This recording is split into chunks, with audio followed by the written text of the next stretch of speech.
Your Netflix used to cost about $8 a month. No ads. Just everything in one place, whenever you wanted it. That was the whole pitch. The thing that was supposed to kill cable forever. So how is it that today, that same Netflix runs closer to $18, the cheaper plan now has ADS, and to actually watch the shows you care about, you're paying for 4 or 5 different apps? Add it all up, and a lot of people are now spending more on streaming than they ever did on cable. You didn't escape the cable bundle. You rebuilt it, one free trial at a time. And the wild part is, that was always the plan. Rewind to the good years. Streaming showed up and it felt like magic. Cheap, no commercials, your whole watch list for the price of one movie ticket a month. It felt too good to be true. And that's because, for a long time, it kind of was. Netflix and the rest weren't really trying to make money yet. They were trying to win, to grab as many subscribers as humanly possible before anyone else could. So they kept prices low, and they spent. You weren't the customer they were serving. You were the market share they were buying. And the low price? That was the bait in the trap, funded by investors betting that once everybody was hooked, the prices could quietly start to climb. And spent is underselling it. To keep you from canceling, every service had to have that one show you couldn't get anywhere else. So they went to war over content, throwing around numbers that stopped making sense. Netflix was burning through billions of dollars a year, much of it borrowed, on a fire hose of originals, the vast majority of which you have never heard of and never will. It was the most expensive customer acquisition campaign in entertainment history, and you were living inside it, blissfully paying $8 for the privilege. That kind of spending only works under one condition, that it's temporary. Sooner or later, somebody has to actually pay for all of it. And somebody, it turns out, was going to be you. You just hadn't gotten the invoice yet. And then came the day the music stopped. In early 2022, Netflix reported something it hadn't reported in over a decade. It had actually lost subscribers. 200,000 of them. Wall Street didn't just wince, it panicked. In a single day, the stock dropped 35% and wiped out around $54 billion in value. $54 billion gone over one bad quarter.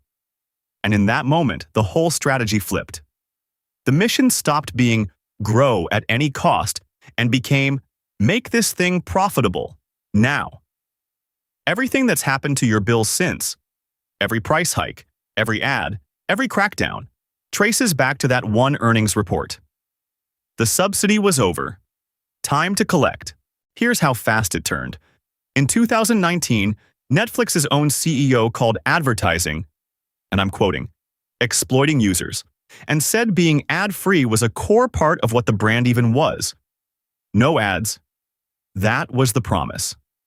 18 months later, Netflix launched an ad-supported plan, and the price ladder just kept climbing.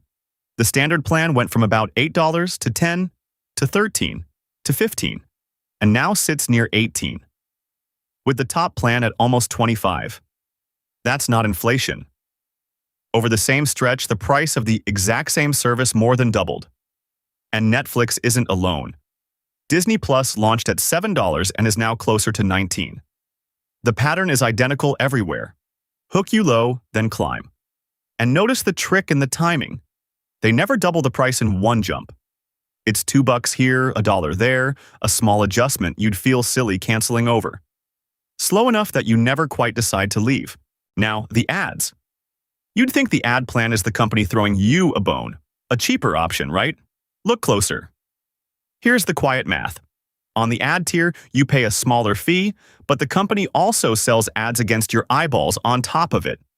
Stack those together and each ad viewer can be worth more to them than someone paying full price with no ads. They're building these ad tiers specifically to out-earn the ad-free ones. And for a stretch in 2023, Netflix said on its own earnings call that they already did. It wobbles year to year as they figure out how to sell all that ad space. But the direction is clear. And they nudge you toward it beautifully. They make the ad-free plan just expensive enough that the ad plan feels like the sensible, grown-up choice. The cheap plan isn't a discount. It's a trade. A lower price for turning you back into the product. Commercials interrupt. The exact thing streaming promised to save you from. quick thing before the next part, because this is where it gets a little ruthless. If you like seeing how the trick actually works, that's the whole channel. A new hidden economics breakdown every week. Subscribe so you don't miss the next one. Because remember when sharing a password was just normal? Netflix knew. For years they let it slide. One account, your login on your sister's TV, your friends, your exes. Over 100 million households were watching on somebody else's account, and Netflix said nothing. Because back then a viewer was a viewer, and growth was the only scoreboard. And then, the moment the growth stopped, that no big deal became a crackdown. In 2023, they started charging for it, and the internet swore it would backfire. Hashtag cancel Netflix, everyone's leaving, this is the end. Instead, in a single quarter, Netflix added around 9 million new subscribers and posted record revenue. And that number changed the entire industry. The lesson everyone learned that day was brutal and simple. You can squeeze your users harder than you ever thought, and most of them will just pay. Once one company proved the leash could be tightened without losing the dog, all of them started pulling. And let's be honest about how we got here, because it's a little embarrassing. We cut the cord to escape a bloated bundle full of channels we never watched and a bill that crept up every year. And we replaced it with a bloated stack of apps we never fully watch and a bill that creeps up every year. We didn't beat the boss. We just gave him a sleeker logo and a continue watching row. Same monster, nicer font. And here's where it goes full circle. The dream was everything in one place. What you got instead is everything scattered across a dozen places. The show you want is on this one. The movie's on that one. The new season quietly moved to a third. The average household now juggles about 4 paid streaming services and spends somewhere around $70 a month doing it. And that's before you add live sports, which is its own separate $70 hostage situation. Do that, and you are now paying as much as or more than the cable bill you supposedly escaped. So the industry looked at that mess and reinvented the exact fix it had just spent a decade destroying. In 2024, Disney and Warner Brothers, direct rivals, teamed up to sell Disney Plus, Hulu, and Max together in one discounted package. A bundle of channels for a monthly fee. They rebuilt cable, brick by brick, and sold it back to you as innovation. And it works. Bundle your services and you're about 16% less likely to cancel. Funny how that happens. And let's actually add it up, because the monthly price is designed to hide the real one. Netflix, Disney, one more service for that show, plus a live TV package for the games. Call it $70, $80 a month. That is around $900 a year. To watch television. The exact thing that, a decade ago, streaming swore would cost you about the price of a couple of sandwiches. And here's the sleight of hand. That $900 never arrives as $900. It's sliced into a dozen small charges, leaving your account on a dozen different days, under a dozen different logos, so it never lands all at once. If one company mailed you a single bill for $900 and stamped the word cable on it, you'd cancel by dinner. Split it into enough pretty little pieces and you'll pay it forever, and thank them for the convenience. And then there's the part that should genuinely bother you. When cable showed you a movie, you never thought you owned it. But streaming quietly blurred that line. Add to my list, buy, your library, words that make it feel like it's yours. It isn't. In 2022, after a merger, a whole batch of shows, including a prestige hit like Westworld, just vanished off the service, pulled to cut costs and take write-downs. A show people loved, that critics adored, erased from the place you paid to watch it. Not because it failed, but because a spreadsheet said it was worth more gone than there. And it goes further than shows you streamed. PlayStation recently told users in Europe that hundreds of movies they had actually paid for, bought with real money, yours forever, would be deleted, with no refund. Because in the fine print, buy never meant own. It just meant rent, until we decide otherwise. And once you see it, you can't unsee it. Your library is a carousel, not a shelf.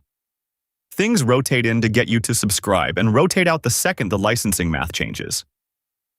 The movie you were saving for the weekend is just gone on Saturday, off to a competitor who paid more.